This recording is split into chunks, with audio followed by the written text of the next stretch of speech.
Querido amigo, chegamos então ao capítulo 17. Nós já tínhamos avisado que era esse o capítulo que nós estaríamos estudando hoje. Nós vamos estudar os 16 versículos. Veja só que é um capítulo razoavelmente pequeno. Espero, na verdade, que você esteja aproveitando muito bem mesmo o estudo que nós temos feito de Levítico. Espero que você esteja descobrindo as grandes verdades fundamentais da sua fé.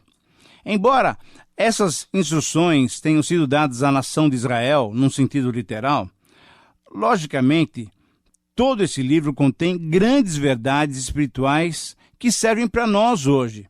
Respondem a muitas perguntas da nossa vida. E eu fico muito contente porque muitas pessoas estão ganhando um conhecimento mais profundo dessas verdades bíblicas. Isso a gente sabe através das cartas de vocês, através dos e-mails. Através do livro de Levítico, nós temos podido compreender melhor ainda o Novo Testamento. E esse capítulo 17 não é uma exceção à regra, não. Nós vamos aprender muitas coisas importantes hoje. Como você sabe, a partir desse capítulo, nós entramos na quinta e na última divisão do livro de Levítico. Agora, vou fazer uma pergunta. Será que você se lembra de todo o esboço do livro de Levítico? Pense. Vamos lá. Tente se lembrar. Isso. Bom, deixe-me ajudá-lo. Levítico pode ser dividido em 5 grandes porções. Primeiro, leis sobre os sacrifícios e ofertas, capítulo 1 até 7. Segundo, início oficial do cerimonialismo, isso, capítulo 8 a 10. Terceiro, leis sobre a purificação, capítulo 11 a 15. Quarto, leis sobre o Dia Nacional da Expiação, capítulo 16, que nós vimos no programa passado. E a partir de hoje, em quinto lugar, leis da santidade, anota aí. Leis da santidade, capítulo 17 até o finalzinho do livro, até o capítulo 27. Muito bem, estamos iniciando então essa quinta divisão do livro de Levítico, isso é, as leis da santidade. O tema específico desse capítulo é o lugar único do sacrifício e a importância do sangue.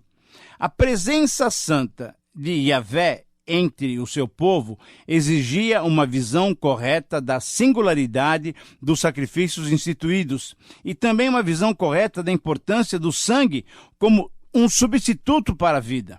Querido amigo, então nós vamos estudar todo esse capítulo com seus 16 versículos, fazendo 5 divisões no capítulo para podermos extrair todas as suas lições. Em primeiro lugar, nos versículos 1 e 2, nós vamos encontrar uma fórmula introdutória para toda essa regulamentação. No conteúdo desses versos, assim como no início das 5 outras regulamentações que nós já vimos em 1:1, 4:1, 6:1, 7:22 e 7:28, a expressão "Disse o Senhor a Moisés", que nós lemos exatamente no versículo 1 desse capítulo, indica que essa matéria, como as outras matérias mencionadas, tinham a autoridade da revelação divina. Isso quer dizer o seguinte: essas regulamentações deveriam fazer parte do corpo do ensino sacerdotal e deveriam ser comunicadas a todos os israelitas como ordem clara da parte de Deus. A expressão "e a todos os filhos de Israel" indica que, se fossem observadas, se fossem obedecidas, essas ordens ajudariam Israel a se manter como uma nação distinta em meio a tantos povos. Mas, se essas ordens não fossem obedecidas, fossem desrespeitadas, certamente Israel sofreria as consequências. A expressão "isto é o que o Senhor ordenou dizendo" mostra que era uma palavra vinda diretamente do Deus Santo, que queria santidade no seu povo.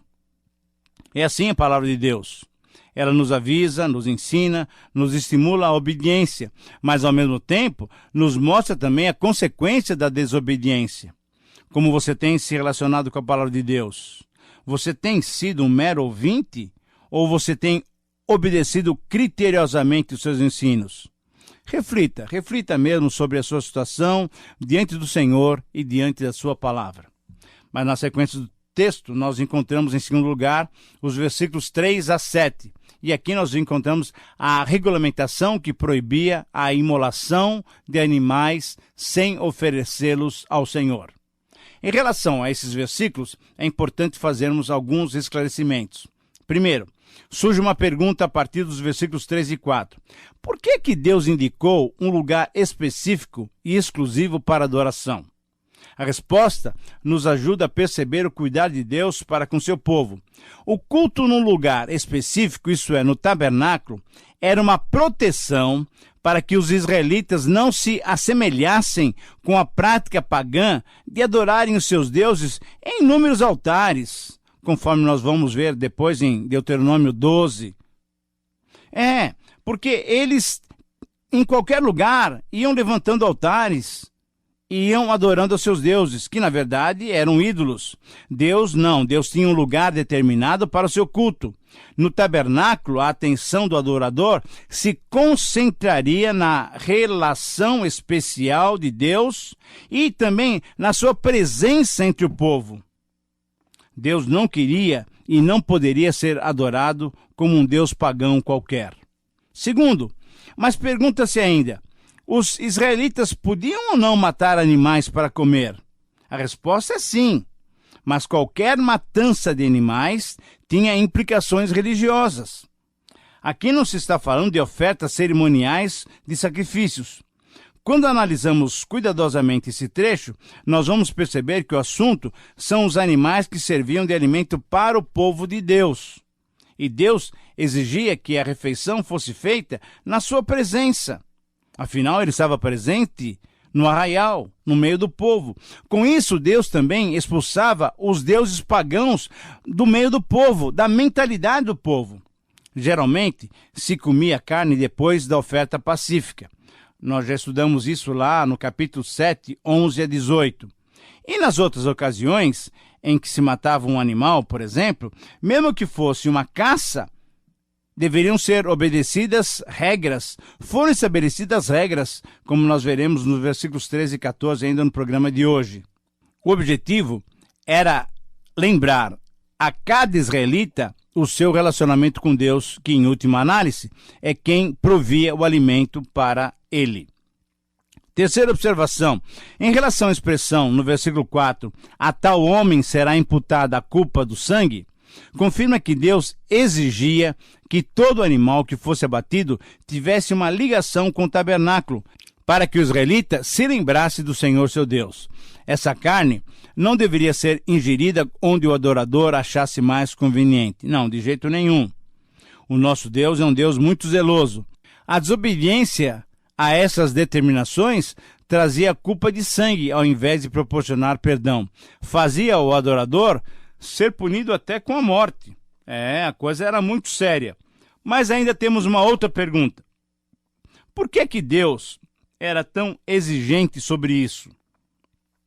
Se uma família fosse ter um cordeiro para jantar, por exemplo, amanhã à noite, os membros da família deveriam levar o cordeiro à porta do tabernáculo para matá-lo.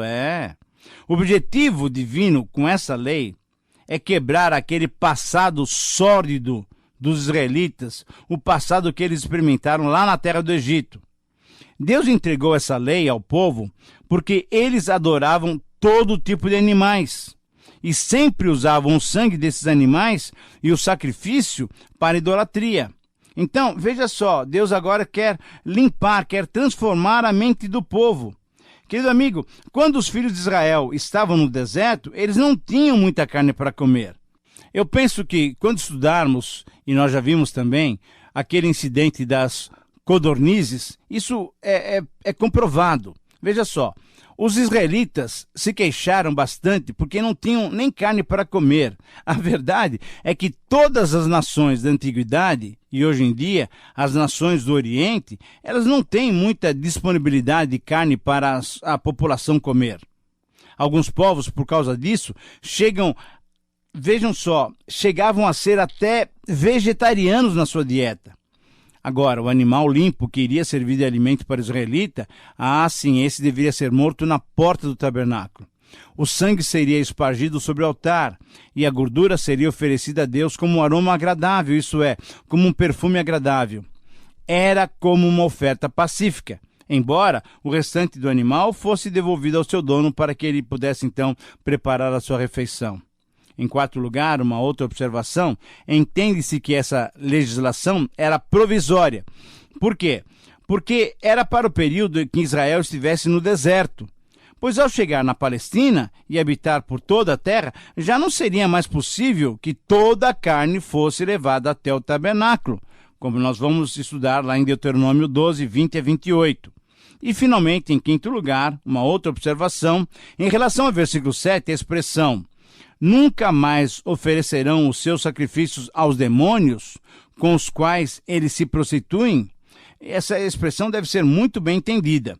Essa palavra demônio no hebraico quer dizer bode de pelos compridos. E essas palavras nos remetem a um tempo bem antigo na vida da nação, ainda quando estavam prisioneiros lá no Egito. Havia uma superstição de que os demônios, isso é, de que esses bodes assombravam certas regiões do deserto, conforme Isaías 13, 21, Isaías 34, 14.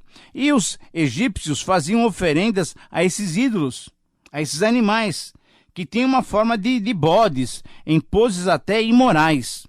Israel, como nação, era simbolicamente casada com Yahvé. Então, a adoração a esses ídolos imorais era uma apostasia e indicava a falta de fidelidade para com Deus. Deus era tudo quanto Israel precisava para sua proteção, para sua subsistência.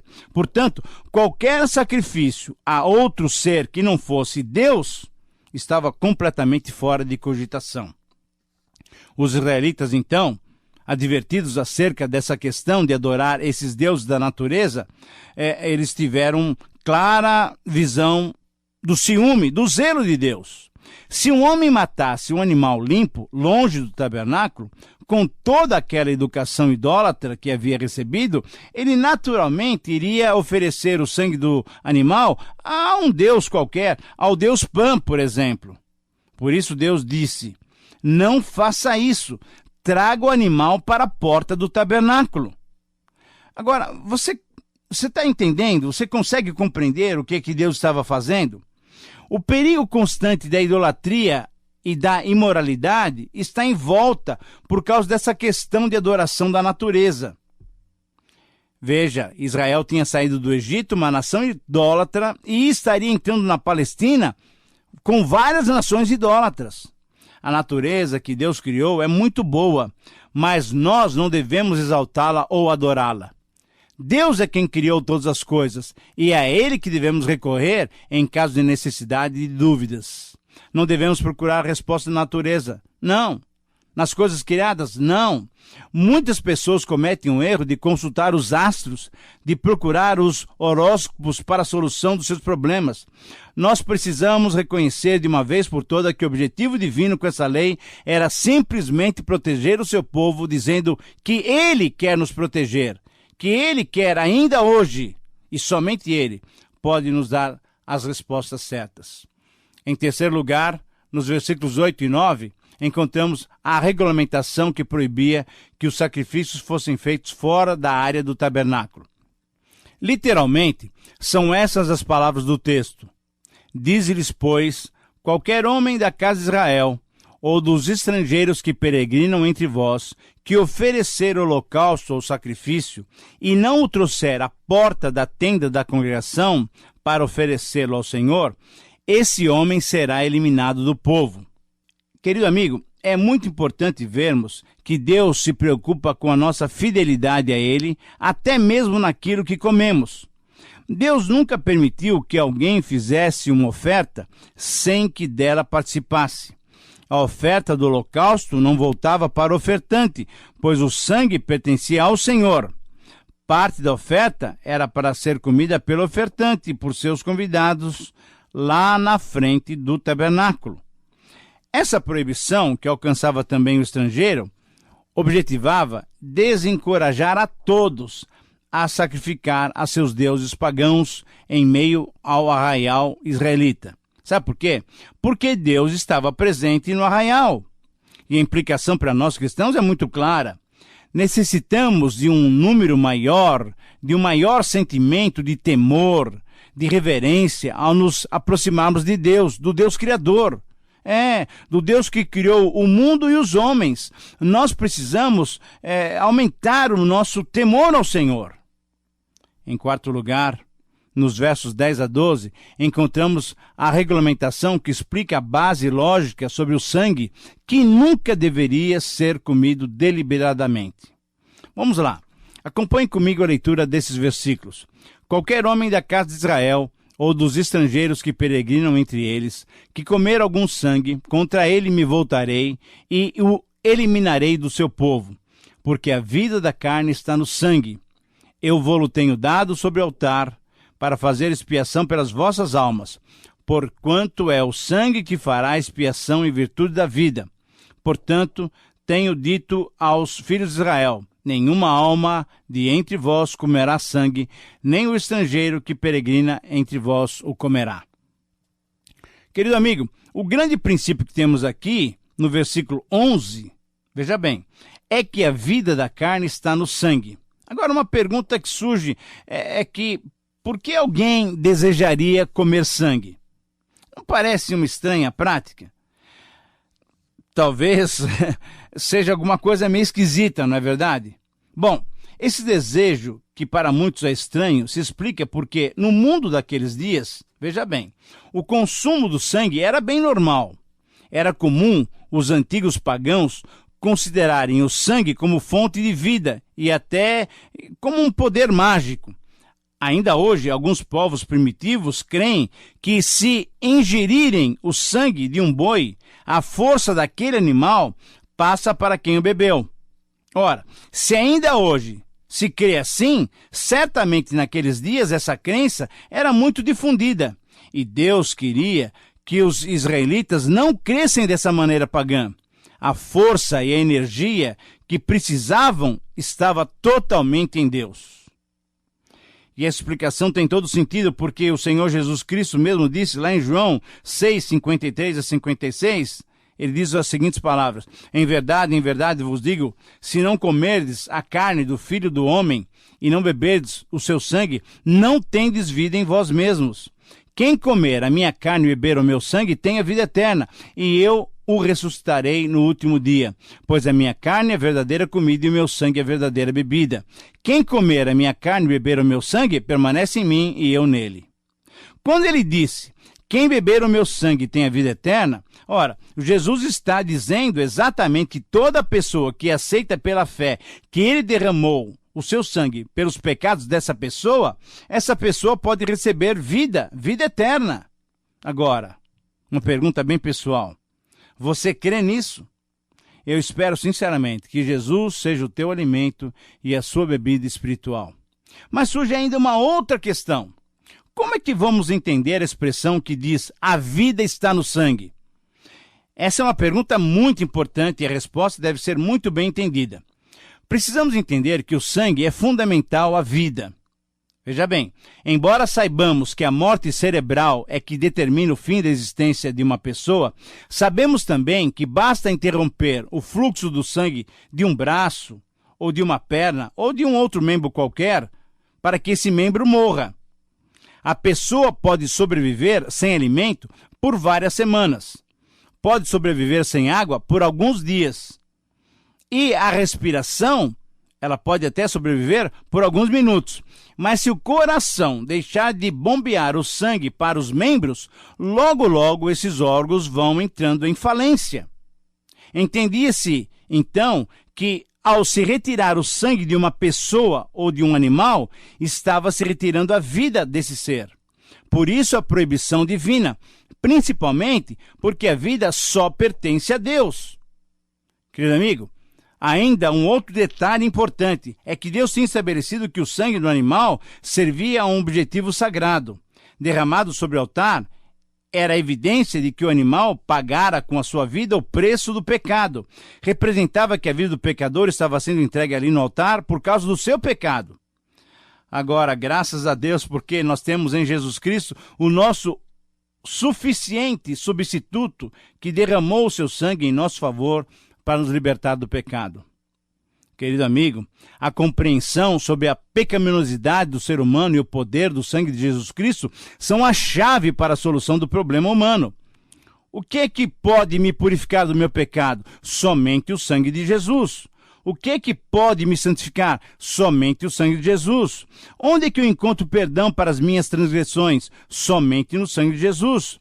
Toda a minha purificação, toda a sua purificação, toda a sua santidade, todo o seu perdão dependem apenas de alguma coisa muito maravilhosa: o sangue do Senhor Jesus Cristo. Em quinto lugar, terminando agora já o nosso programa, nos versículos 13 e 16, encontramos as regulamentações sobre o sangue da caça que era apanhada no campo. Encontramos nesses versos essas orientações bem específicas. Embora a grande maioria dos animais limpos não pudesse ser oferecidos em sacrifício, o sangue deles também era manuseado de modo a serem respeitadas essas regulamentações. Deveria ser drenado no chão quando a vítima era abatida e depois coberto com pó.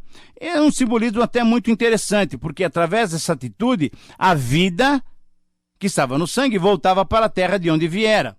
Embora a reverência à vida esteja indicada nesse procedimento, não podemos nos esquecer também do aspecto higiênico que devia ser levado em conta. Essas orientações deveriam ser observadas tanto pelo israelita como pelo estrangeiro que estivesse no meio deles. Para nós cristãos, todo esse simbolismo, através do sangue, é muito significativo. Além da justificação e do perdão mediante o sangue de Cristo, nós obtemos acesso a Deus pela fé no sangue de Cristo. Querido amigo, estamos chegando ao final do nosso tempo de estudo. Nós concluímos assim mais um estudo de um capítulo de Levítico. Hoje nós vimos a importância do sangue em todo o seu simbolismo. Minha oração é que você tenha sido edificado por essas lições. Escreva para nós, compartilhando as suas experiências. Por carta ou por e-mail, nós queremos conhecer um pouquinho mais daquilo que Deus tem feito na sua vida. Que Deus te abençoe. Um grande abraço.